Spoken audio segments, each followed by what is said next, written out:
You are watching DT Rockstar 1!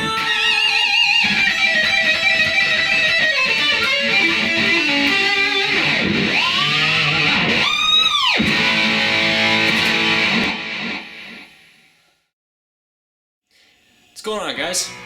You know, there's been a lot of really cool cars coming out lately, like the Lamborghini Aventador, the Ferrari 458 Italia, the Ferrari Scuderia, gorgeous cars. But a lot of these cars we see all the time, especially on the internet. After a while, some of these cars become kind of like overplayed songs on the radio. You know, they kind of lose, they don't have the same excitement after seeing them so many times. I've been finding that for me, the most exciting cars to see are not necessarily the best looking. Now, if I see a Lamborghini Murcielago driving down the road, of course I'm going to stop to take a look at it. It's a stunning car.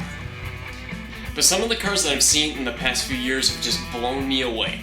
There's one show in particular where the first thing I saw was a whole row of probably a dozen Lamborghini Countaches. Absolutely spectacular.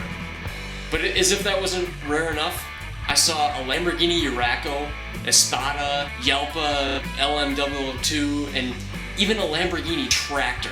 I mean, how epic is that? Now, these cars aren't for everyone.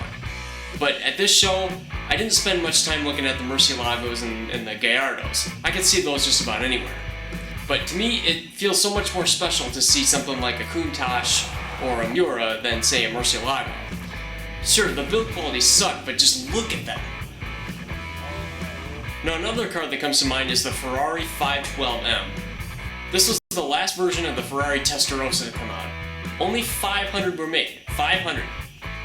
But now, there were fewer Enzos made. Only 400 Enzos were made. But even though the Enzo is more rare, the 512M feels more rare to me. That's because, you know, the Enzo's all over the internet. You see it all over, you see it all over the internet. But the 512M, you don't. And so when I see a 512M, it feels that much more special to me. Now, I know what you're thinking. You never see these cars on the internet because nobody wanted them. Well, in some cases that might be true.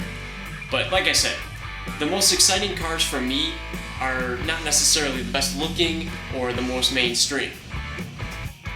Now, there's a lot of other rare and obscure cars that I've seen, like the BMW Gina, which was made out of fabric, the Ital Design Aztec, the Di Tommaso Mangusta, the Falcon F7, Ford Indigo, Lamborghini Yelpa, too many to name, and I still have plenty left on my bucket list that I want to see. But the point is, one of my priorities with this channel is to make sure that you guys get to see some cars that are very hard to find. I go to great lengths to make sure that that happens, and that's what I want to do for you guys. Now, before I go, there's one more car that I want to mention. It's one of my favorite cars of all time. Only 17 production examples were made. It's one of the wildest looking cars, and nothing screams stealth fighter like the Vector W8 Twin Turbo. Out of all the cars that were exciting to me, this one takes the cake. The owners of this car will tell you that it has some of the best build quality of any car.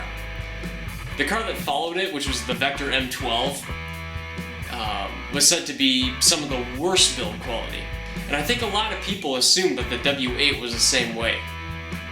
But the Vector W8 just might be my number one car. Now, I'm not bashing the modern supercars at all. I think they're awesome. In fact, my next video will feature a modern supercar that is extremely popular and very few have seen. So, leave a comment down below, tell me your thoughts on this. And you might not agree with everything that I'm saying, and that's okay. So, this is DT Rockstar 1. Thank you very much for watching. We'll see you next time.